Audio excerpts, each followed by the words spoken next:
Stage వరకు ఉంటుంది. Important thing. So ఎంత తొందరగా తీసుకొస్తే దాన్ని ఐడెంటిఫై చేసి టాంపరేట్ చేస్తాం. ఇన్ఫార్మేషన్ కొన్నిసార్లు బ్లీడింగ్ వస్తే ఈ ఫస్ట్ ఎంఆర్ఐ చేస్తాం తొందరగా.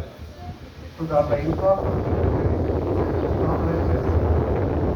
కొన్నిసార్లు ఎవరైతే ఉంటే చాలామంది వస్తారు స్టేజెస్ వచ్చి వెంటనే మీరు టాంబలైజ్ చేసే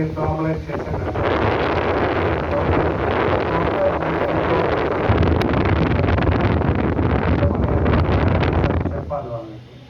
so time less than 4 hours ఉంటే చాలా రికవరీ ఫాస్ట్గా ఉంటుంది టాంబలైజ్ చేసి. అదే నా హార్ట్లో కూడా ఎంత టైం లేదు, ఎంత తొందరగా వస్తే అంత హార్ట్ పేషెంట్స్ కూడా మనకి టాంబలైజ్ చేసి తర్వాత యాంజియో చేస్తాం. యాంజియో చేసి వెజల్ ఏ వెజల్ లోకి ప్రైమరీ యాంజియో చేస్తారు తొందరగా. అది కొన్నిసార్లు బెనిఫిట్ అవుతుంది ఫాస్ట్గా.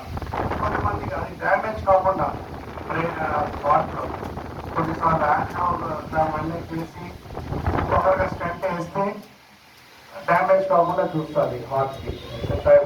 కొన్నిసార్లు ఆపరేషన్స్ ట్రిపుల్ వెజల్ హార్ట్లో మెయిన్ 3 ఆర్టరీస్ ఉంటాయి.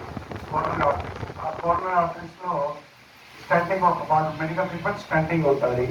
బట్ డిఫ్యూజ్ ఉంటే మెడికల్ మేనేజ్మెంట్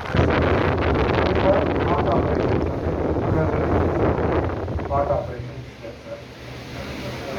మెయిన్గా సమ్ టైంలో అన్ని neuro cases plus heart cases head injury cases అన్నీ ఎవరి ఎమర్జెన్సీ తీసేస్తాము. ప్లస్ హెడ్ ఇంజరీస్ కూడా టైం లిమిట్. అంత తొందరగా తీసుకొస్తే అంత స్కానింగ్ చేసి కొన్నిసార్లు కొన్ని నాట్ బ్లీడ్ ఉంటే ఆపరేషన్ చేయడము తొందరగా రికవర్ అవుతారు పేషెంట్స్.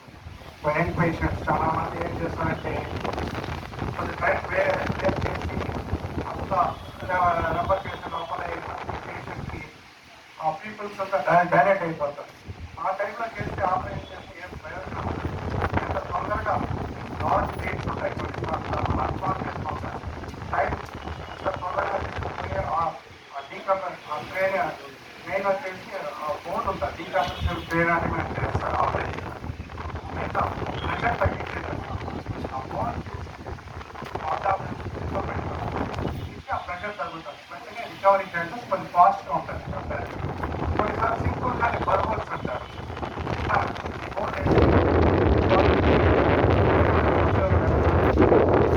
ఎక్స్ట్రాడినరీ హెమరేజెస్ ఉండే వాళ్ళకి అవి చేస్తారు. సో మెయిన్ వచ్చేసి ఎంత తొందరగా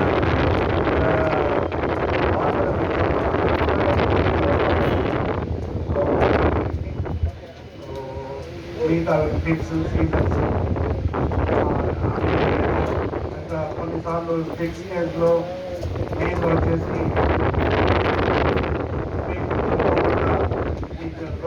ఇంజెక్షన్స్ ఇవ్వడము కొన్ని అట్లా చేసి ఎలా ఫిక్స్ వచ్చి